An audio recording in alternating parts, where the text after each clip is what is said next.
Hello, and welcome back to the No More Trauma podcast.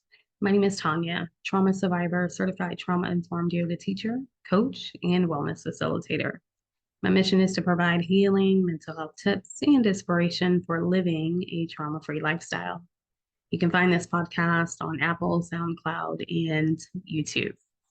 So, before we get started today, I thank you so much for your patience as I have been navigating some shifts and changes. And so, speaking of change and shifts, I am in a different place in which I normally record. So, the space that I'm in currently does elicit some natural sounds. And so, I did adjust the settings so that way some of those sounds can be suppressed. So, which allows for you to focus more so on the information today. So, welcome back to everyone who are normally subscribed to the Normal Trauma podcast. I welcome you back. So good to have you. And if you are new and listening, welcome. I'm so happy to have you. So, in today's episode, we're going to be talking about suicide ideation and suicide awareness. So, during the month of September, it did take a lot of my focus away from actually getting this one onto the podcast. So, the month of September is recognized as Suicide Ideation and Suicide Awareness Month, and so we will discuss that today. So, again, Suicide Awareness Month, and I wanted to bring this episode for listeners around the globe. So, suicide is twice as high as homicides, and one of the leading cause of deaths in the US.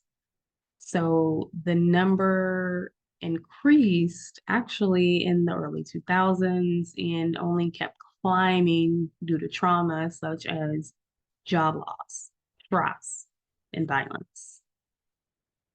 Today, we'll be looking at suicide ideation and how to bring overall awareness to support those who may have lost someone to suicide or those that may struggle with suicide ideation. Okay, so the first thing we'll actually discuss is asking the question, what is suicide and suicide ideation? So suicide ideation is also referenced as SI. Okay, that's S like Sam, I like indigo. In term used when someone has thoughts, ideas, and contemplations with the idea to commit suicide. So suicide is one's death or passing with their own intent to end his or her genderless life. Okay, so I put the pronouns in there as well. So now that we know what it is, and I know it can be a very sensitive topic, sometimes we don't even, sometimes we turn our head to it, especially if you have challenges with grief or death itself. I am one of them. So I do advise, working with a professional. Um, I am very lucky to have someone near and dear and close to me who is a end of life doula and practitioner, and I think it's very supportive to have someone to speak about your emotions and feelings around it. Um, whether you are a survivor of suicide ideation or a surviving loved one, for someone who has, um, you know, transitioned in that space. So, what are symptoms of suicide or suicide ideation, and can it be diagnosed and prevented? I think this is a really good question, especially in the idea, can it be prevented? Right. So changes in behavior or withdrawal from activities, This can be someone who uses the use of drugs or alcohol, threats or self-harm. Okay, so we're looking at what it looks like, right? Someone who, um, in terms of if we're looking at, can this be prevented? So we're looking at the characteristics, the behaviors around someone who maybe have started to have ideas or thoughts around it. Okay. Or maybe you're starting to see red flags in someone and you want to take a look and see, could this be something that they're thinking about? Okay.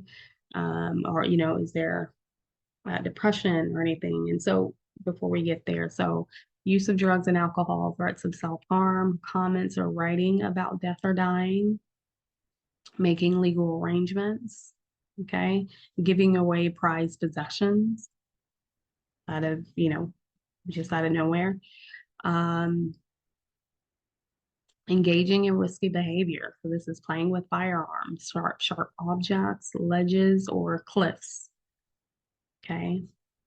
And so suicide ideation can be diagnosed by a psychiatrist. Okay, so if your question is, can this be diagnosed? Can someone be diagnosed with suicide ideation? Yes, and it can be diagnosed by a psychiatrist. And if you are, a loved one or a friend um, or relative, signs are noticed by a counselor or a therapist and can be referred.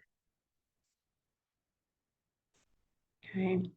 And so the number one goal for suicide ideation is to prevent ending life. Okay.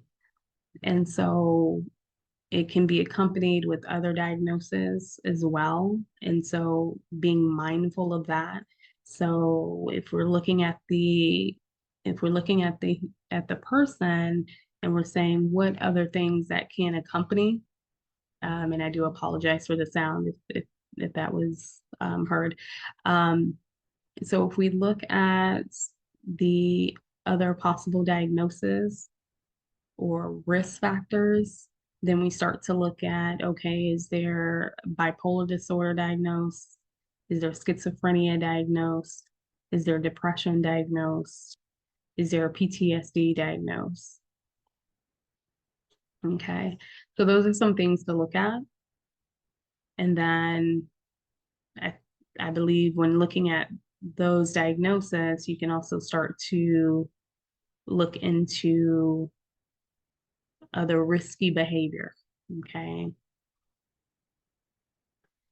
And so now it's important that we watch signs and behaviors of someone that may risk suicidal acts, ask direct questions like, are you thinking of harming yourself and committing to ending life? And listen to any concerns or worries, fears without any judgment. I think this is really important because anyone that may be experiencing these heavy thoughts may be fearing the idea of being judged. And so maybe in terms, it starts to look like isolation. And so we may label it as introvert,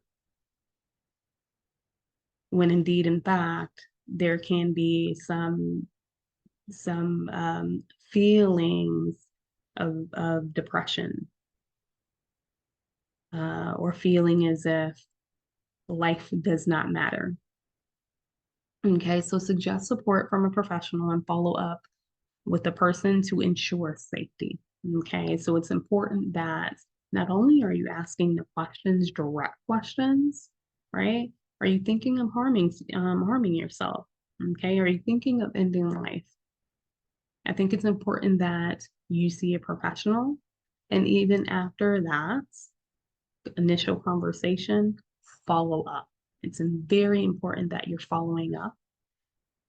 Okay. And so now we start to look at, how does trauma increase SI? Okay. So traumas, and again, natural sounds around me. Hopefully the mic is doing an amazing job with suppressing the sound. But traumas can have an overwhelming impact on someone that may feel hopeless or they have a lack of support. And that's why I say it's really important to ensure that you're following up and being consistent. So, traumas such as job loss, child abuse, living in homes or communities with extreme violence, loss of another loved one, health diagnoses or a lack of medical resources, feelings of loneliness and isolation, lack of support, or being a member of the LGBT community, exposure to extreme violence and bullying. So, this is what can cause an increase in SI. Okay. So, when then there's quite a few, because when we look at life, there can be a lot, those feelings of not feeling supported, and it's important to have those, you know, post trauma. I like to say, post trauma, experiencing any of these traumas. It's really important to make sure that um, you have a very safe and healthy support group. You have a very safe, healthy, fulfilling, maybe job or hobby, career. Okay. Finding those things that, allow you to feel alive, loved. Those things are extremely important. So, statistics, association, practice guidelines for psychiatric evaluation of adults, and this was 2016, points out that SI is a symptom of another primary psychiatric diagnosis and suggests that 90% of people who end their lives by suicide meet the diagnostic criteria for one or more psychiatric diagnoses. So, the 2015 data showed that among men of all races, men over 65 were most likely to pass due to suicide. Okay, that's 27.6 suicides per 100,000, closely followed by men by the ages 40 to 64. And that was by World Health Organization. Okay, so I just kind of wanted to go over some more statistics. So more than 700,000 people pass due to this sort of trauma every year.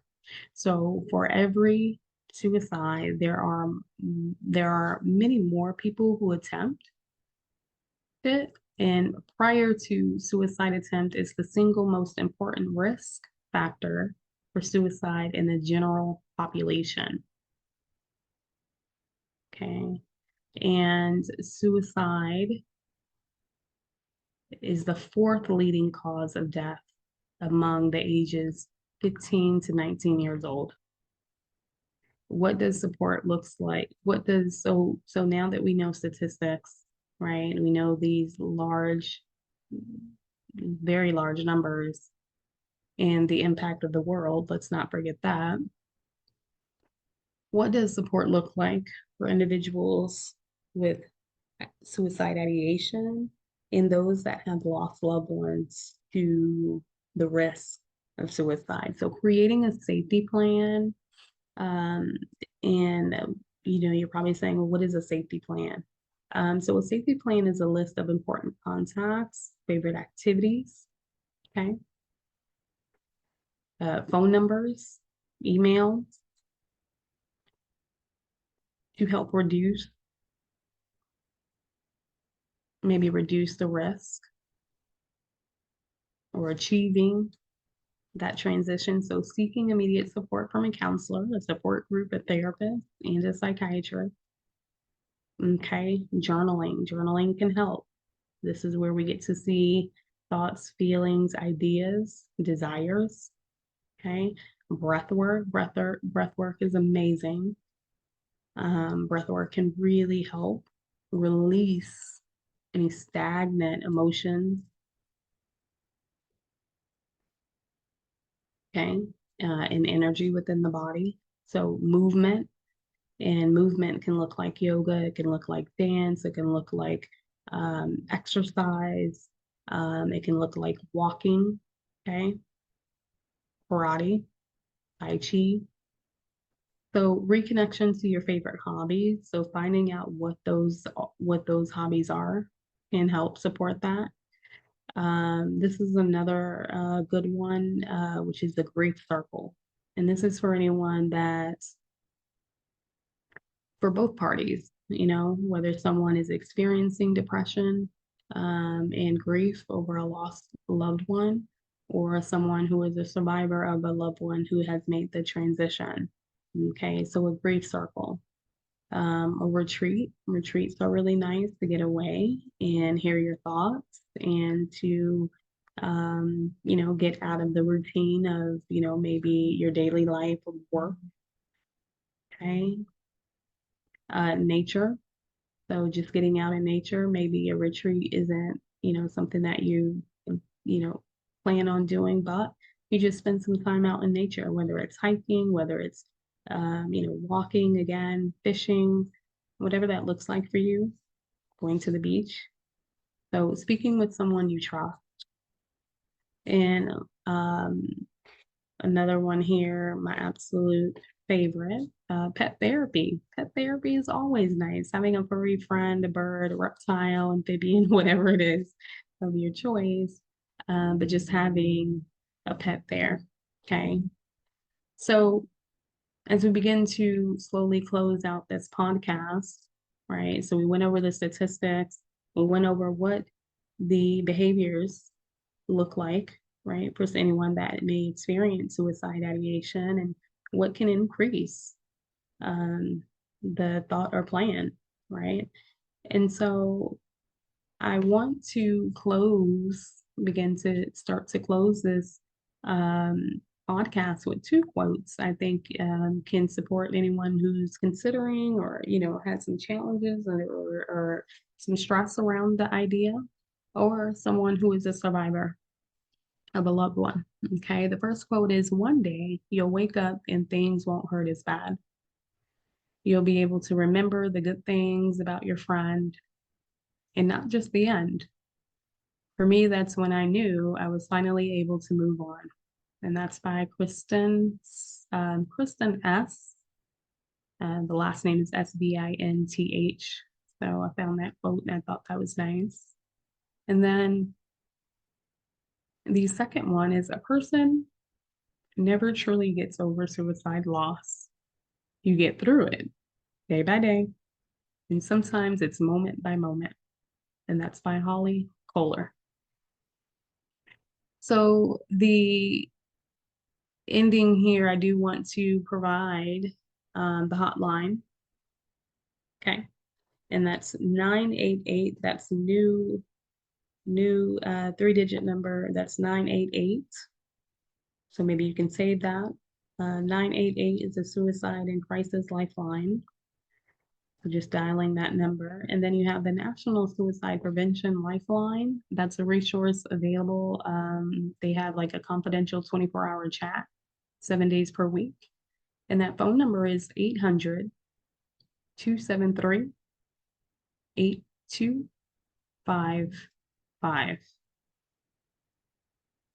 Okay, so that's 8255. And also, and just kind of backtracking slightly into the um, behaviors. Sometimes that behavior can also look like anxiety and stress as well, because we're experiencing, in the increase of the ideation, there is that increase of stress and anxiety, which can also bring those thoughts along. And so, again, a practice that I have mentioned many, many times, and that is, having a ritual and a practice. Okay. And those things matter. And one of those practices for me is Magic Mind. I like to start my morning with Magic Mind, which is a 2-ounce elixir. And that elixir has many benefits, and some of the ingredients like honey, which is calming, as well as matcha and ashwagandha. And so, um, they're convenient. You're not having to replace your smoothie or your coffee, but you can simply just add it to your morning routine. And even making small changes like that can really improve your day and, your mind and the body. So, if for any reason you are interested, you can also visit magicmind.co/magicmind.co/N like no, M like more, T like trauma. And you can use my code NMT40 for a discount on your subscription or your one-time purchase. So a beautiful practice to add into your day. So I definitely think it's good to have that in your day. All right. So I will say that the numbers for suicide and those impacted have increased over time. Individuals that can be at risk of suicide or suicide ideation may have other ways of really trying to translate their needs for support to be seen, to feel heard and validated. The main goal is to do our best by seeing the signs before suicide is attempted. As a survivor myself, let's make sure we surround ourselves with those that can support us and make us feel safe. Keep resources near and ask questions. If you fear that someone close to you may be at risk, in all, no matter what side you're on, know that you are not alone. You are not alone. I thank you so much for listening and tuning in to the podcast. I'm so grateful. And again, for all of the listeners that normally listen in on the podcast, thank you. Thank you so much. And all of the newcomers to the podcast, I really hope you enjoyed this. And if you know someone who can benefit, please share it. You can also leave comments in this podcast on how it may have helped you or some information that was new to you that you didn't realize, or if any of the practices you're currently using and has been very helpful to you. I would love to hear it. You can connect with me on the social platform of Instagram at az.nomoretrauma. I look forward to hearing from you. Remember to live abundantly, love your authenticity, and radiate organic happiness. But most importantly, live a life of no more trauma. Namaste, trauma free. Thank you so much for tuning in. I look forward to having you back. Bye.